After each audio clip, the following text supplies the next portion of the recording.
Hi, it's a Mexican jump scare.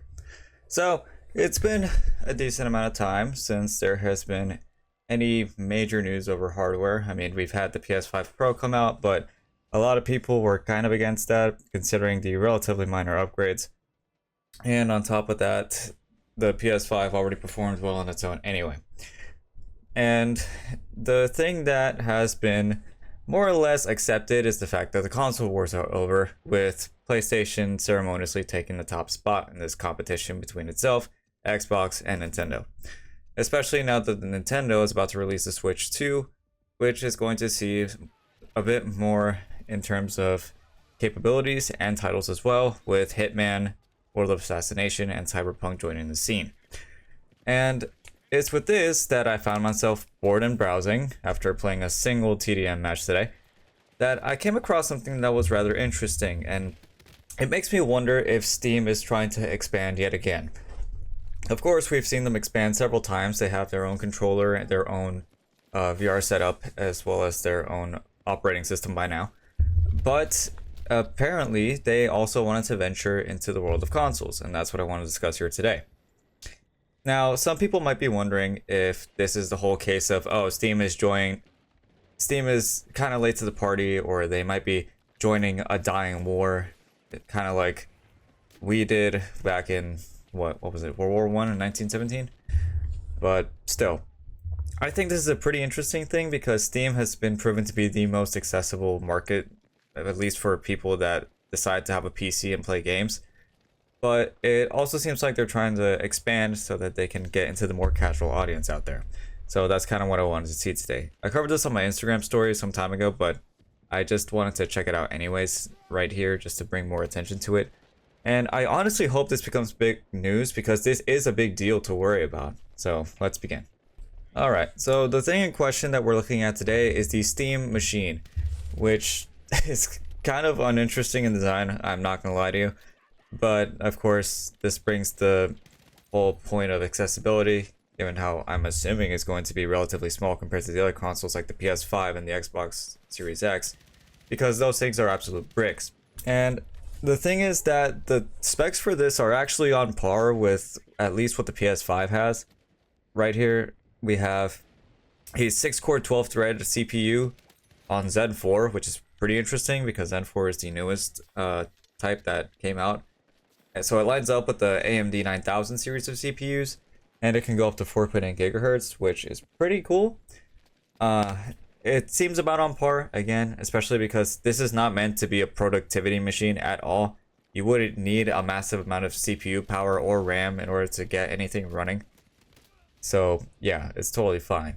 The GPU runs at 2.45 gigahertz and has 8 gigabytes of DDR6. Seems fairly standard. And it also has 16 gigs of DDR5 RAM, which puts it in line with the PlayStation and Xbox Series X once again.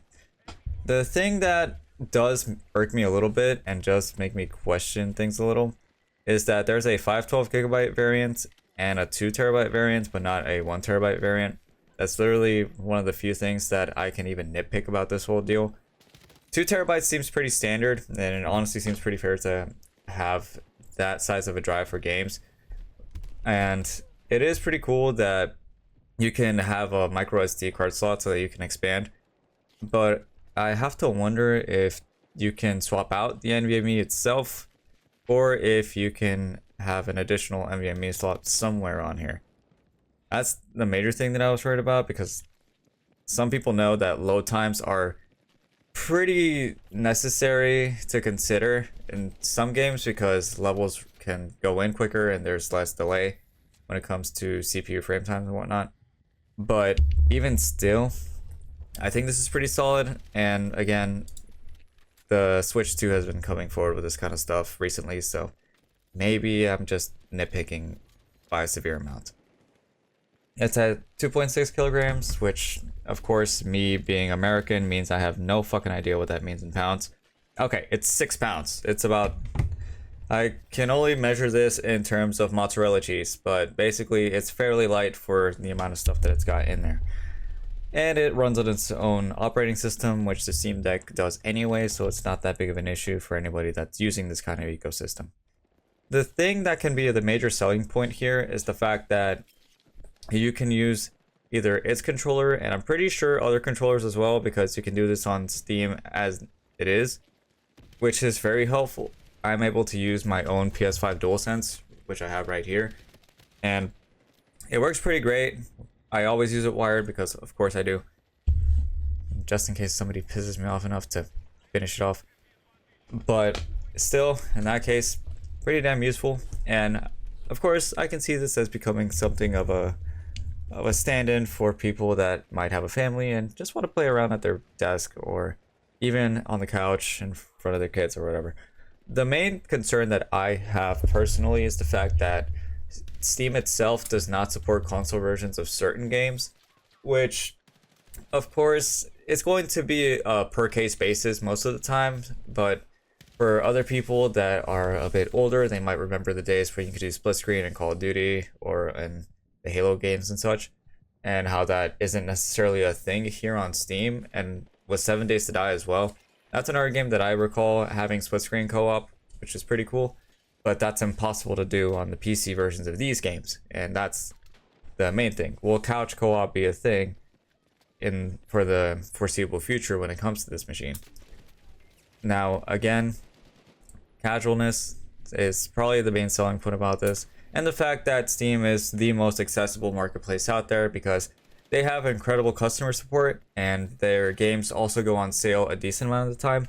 Like for example, there's a certain sale going on about involving animals as of making this, and there's some other sales as well, like sales by publishers, certain genres, and even seasonal ones. So this would make for a great contender, and especially if the console wars were active and still going, which Xbox unceremoniously got the white flag going. Now, does this mean that this hurts the Steam machine's chances of being sold? Absolutely not. The Steam Deck has been proven to be pretty high up there when it comes to sales, especially within its own community. And I have no doubt that the Steam machine will reach that, if not a bit more, due to the fact that the console market is still fairly active to this day. Now, would I get one myself? Not for myself, though I would consider it for either my parents or my brother, because my brother's been wanting to get into PC gaming for a while now, and my parents, just so that they know what the fuck I'm talking about and rambling about whenever I'm playing games personally. Now, I do hope that this becomes a bigger deal because, again, the specs look pretty good, all things considered. And on top of that, I'm pretty sure this would be paving the way to make PCs more accessible to a lot of people out there. I mean, they have a couple of USB ports in the back, so you could plug in a keyboard and a mouse if you wanted to, or at least I'm assuming.